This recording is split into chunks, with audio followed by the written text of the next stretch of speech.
que está aí com o roteiro em mãos? Essa questão mesmo o que você já falou agora, de não exercer necessariamente a faculdade que cursa e tal, e do fato de exercer mais uma profissão. E se você quiser falar mais um pouco... Você tinha feito aquela pergunta 4 de fazer de multitarefa, como é que é? É tipo, porque a gente realizou pesquisas que diziam que o ser humano hoje tende a não fazer mais só uma faculdade, fazer 2, 3 faculdades, e não cursar a faculdade, não utilizar a faculdade para seguir a carreira que ele está trabalhando, entre aspas. Então vamos pensar uma coisa assim. Primeiro assim, é muito comum a pessoa fazer faculdade e não trabalhar na área, mas isso eu não acho positivo. Tá? O ideal é que você faça uma faculdade onde você vai aproveitar aquilo. Fazer 2 faculdades são 8 anos da sua vida, é muito tempo. Também não acho que isso seja uma coisa fundamental. Depois que você fez uma faculdade, você tem um rol de pós-graduações, cursos de extensões, cursos profissionalizantes, tecnólogos, que são mais rápidos e que é muito mais prático. Porque uma faculdade, os 2 primeiros anos de uma faculdade são muito beabá. São muito assim, para você fazer psicologia, eu comecei filosofia, antropologia.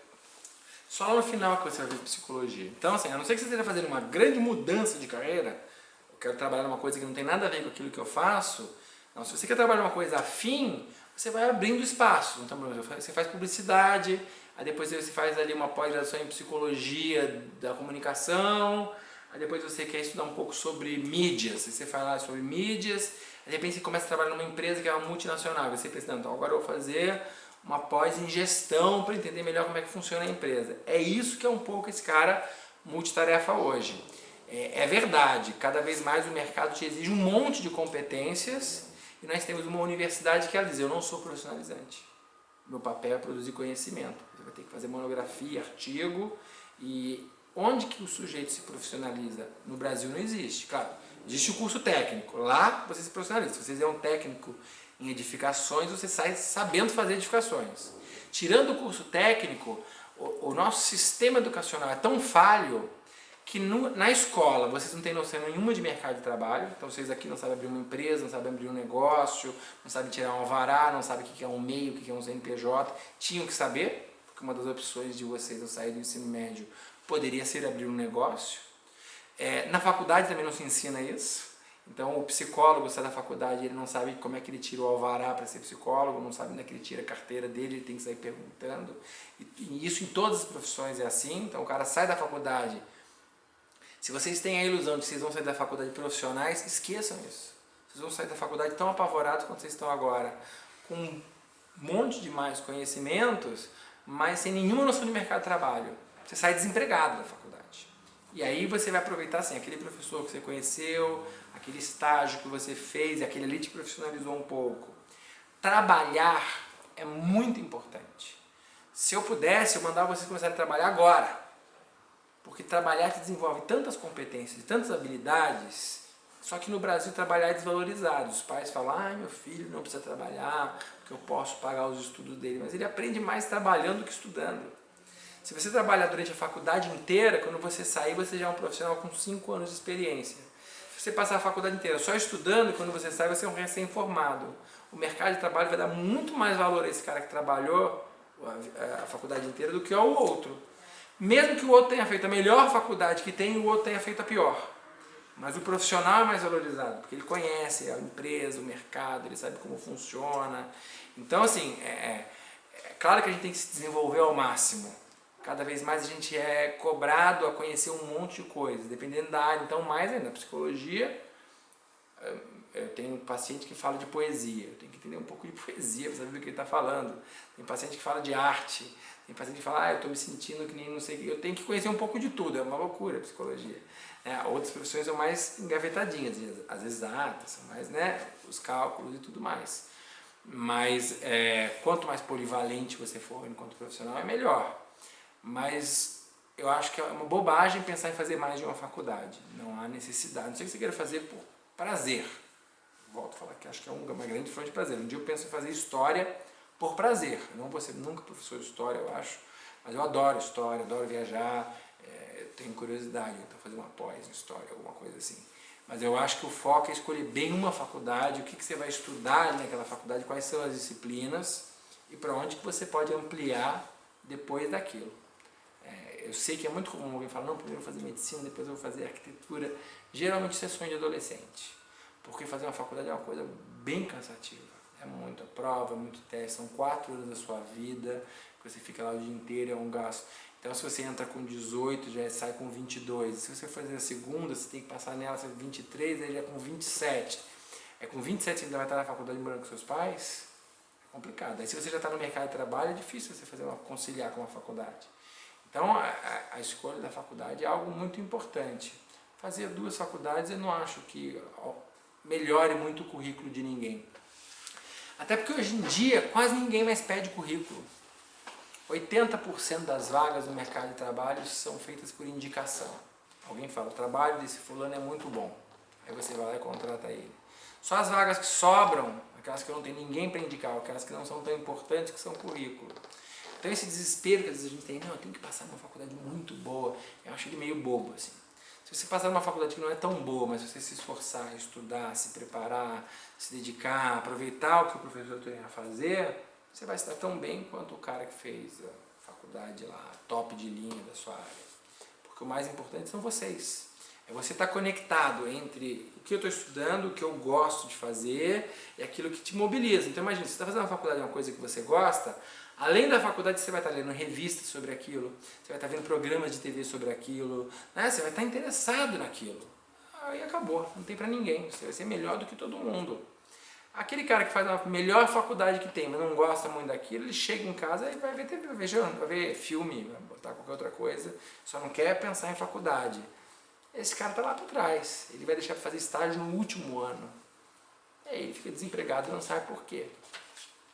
É que como no Brasil hoje tem uma separação entre classe média alta e classe média baixa, o pessoal da classe alta tem muito assim, fulano, que o pai é amigo de não sei quem, que vai conseguir uma vaga, então isso que salva um pouco a pele deles, né? Mas isso é para poucos.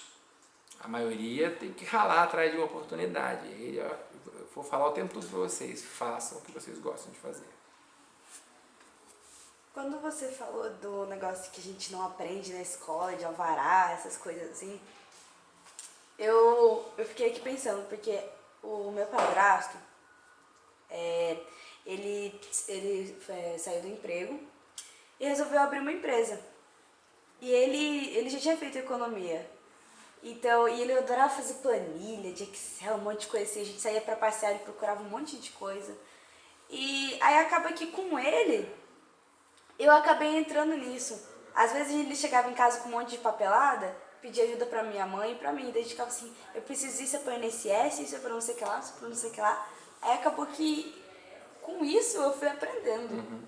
É claro que eu não sei muito. Mas imagina se você aprendesse isso na escola. Se a escola desenvolvesse vocês a fazer, olha, agora a gente vai montar uma empresa, prepare o alvará, entre no site da prefeitura, tire o ISS, descobre como é que paga esse imposto. É muito bom. Se você entrasse no mercado de trabalho agora e pudesse abrir um negócio, você pode abrir um negócio. Hoje em dia, pela internet, você abre um site e vende chinelo usado. Vocês não têm aqui um negócio de roupa?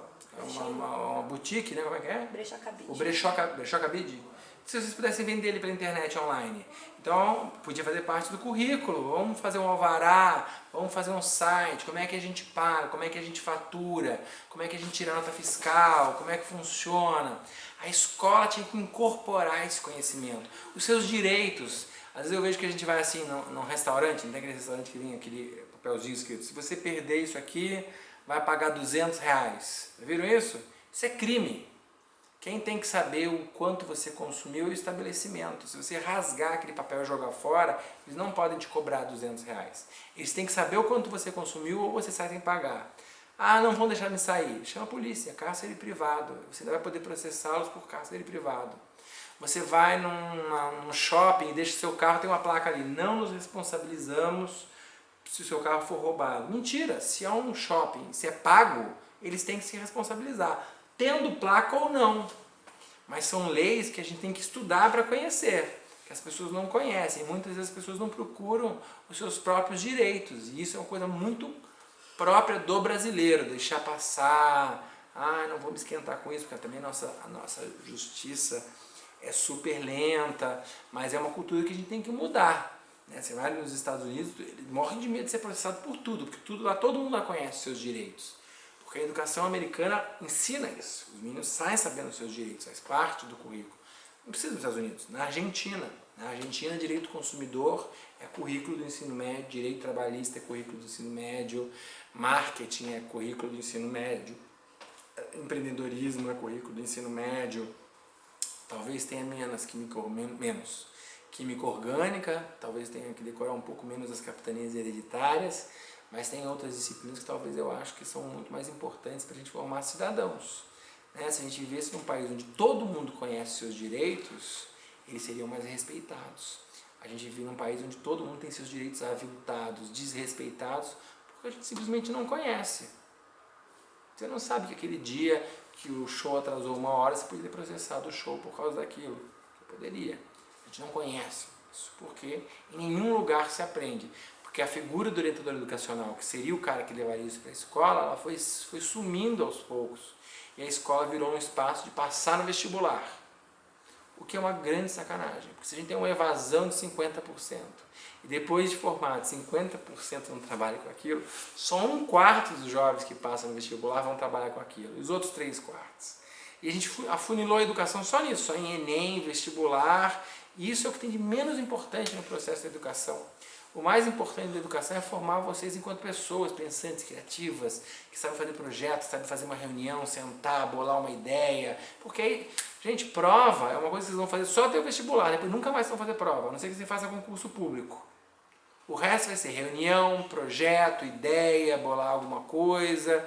Então, o modelo de educação que a gente tem prepara o sujeito para um mundo que não existe. O que ele vai fazer? Concurso público. A gente tem aqui no Rio um boom de... Você vai nessas escolas preparatórias de concurso, é cheio de gente. Porque todo mundo quer fazer concurso público. Por quê? Porque é inseguro. Porque tem medo de entrar no mercado de trabalho.